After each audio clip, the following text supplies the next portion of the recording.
In the summer of 2024, I achieved 3 A-star grades for my A-levels. This was in the top 1% of all students in the UK achieved these grades. Now, how did I do this? I'm not some crazy intelligent genius. No, no, no, no. In fact, a couple years ago, I was almost failing some of my GCSEs, close to it. And so it's not the intelligence, it is not that at all. It is how you learn and it is how you revise. And today, I'm going to unpack all the techniques that I used in my A levels to achieve this and to then, which led me on to getting a top scholarship at an extremely good future company.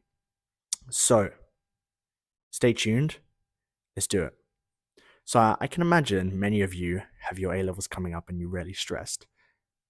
I'm going to teach you all the techniques that you need to know. And if you're not in the UK and you're another student, don't worry, this applies to you as well. The first technique I want to talk about, which I used so much in my A levels, is a technique called blurting. Now, what is blurting? Well, the first thing you want to do with blurting is you want to get a piece of paper or something that you can write on. Now, I like to write, but you can also type. You can either get a computer or you can get a piece of paper.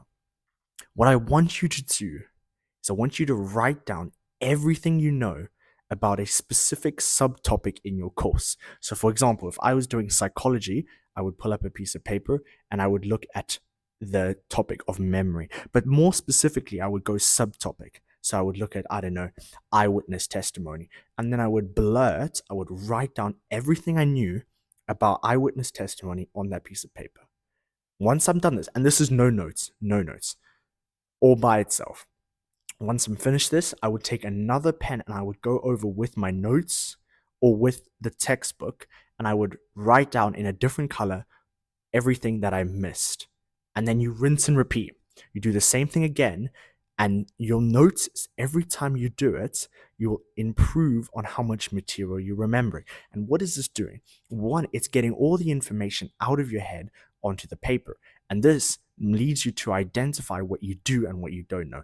And that is the first step in being able to achieve the highest grades.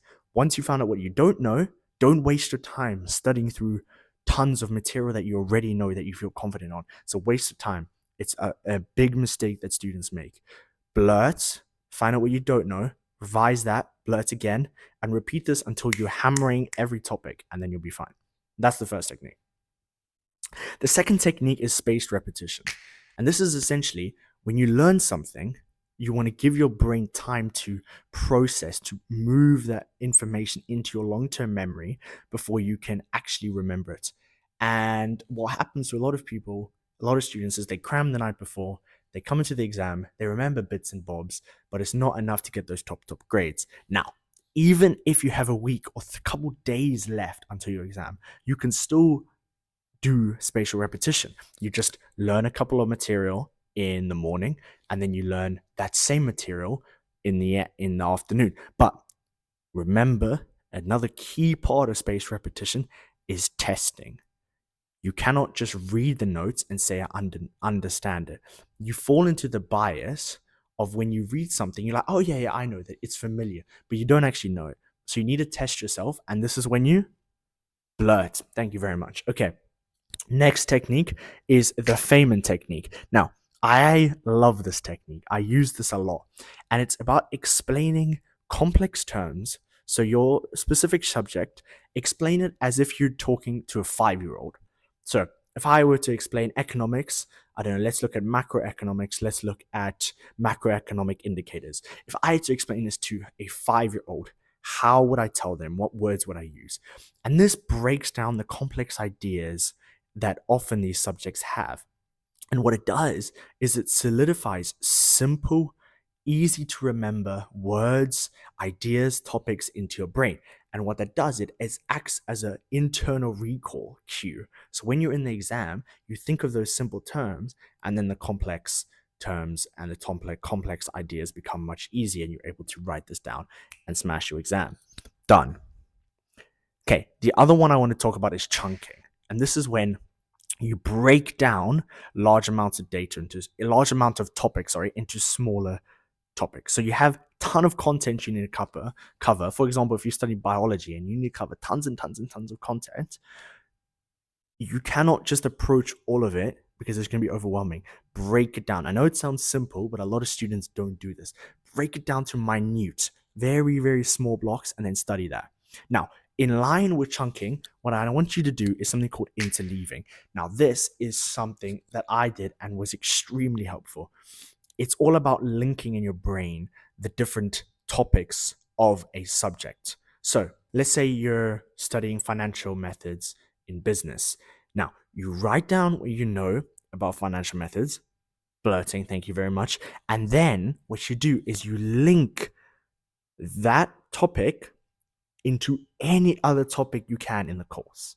And what this does is it no longer separates each individual subcomponent of the course because everything's interconnected, and examiners love this, by the way. If you can sprinkle in just little bits from the other parts of the course into your content, into your exam answers, you're done. The examiner's going to love you, give you an A star. Okay, so make sure that when you're revising, you're not just revising that topic, but you're thinking about how does this link to any other topic in the course, and do that, and it will basically if be super efficient revision. Like I used to revise maybe a couple hours, maybe 1 or 2 hours.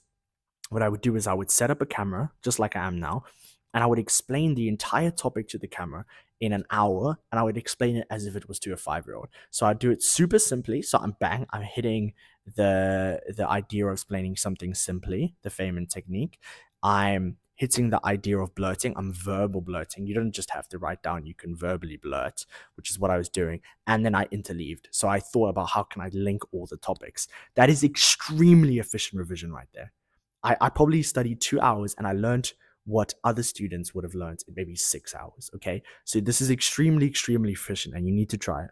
The other final one is contextual learning. So in psychology, there's this idea that where you learn in your environment acts as an external retrieval cue. So some of you may not be able to do this, but some of you may. If you know where you're going to write your exam, I want you to revise in that same location. So, for example, for school where I was, they had a hall, and that was where the hall was going to be. That was where the exam was going to be written. And that's where I used to revise. And what happened is when I came into the actual exam, everything around me, all the environment, even just the wall, the photos, whatever, obviously they took photos down, but the environment acted as an external retrieval cue and helped me to remember. So, if you're able to do this, do it. If you're not, that's fine, but you can use internal retrieval cues as well. So what I explained before about interleaving and all the other techniques. Okay, the final thing is practice. Make sure that you're not just passively revising, but you're actively revising. Engage with the content. Otherwise, you're not going to be able to actually transfer it into your long-term memory. Otherwise, it's going to come into your short-term memory. You're going to think you know it, but you actually don't. Okay, so good luck to all the A-level students and anyone else that's writing their exams this summer. I will be potentially uploading a couple more videos on this. I might talk about some exam structure.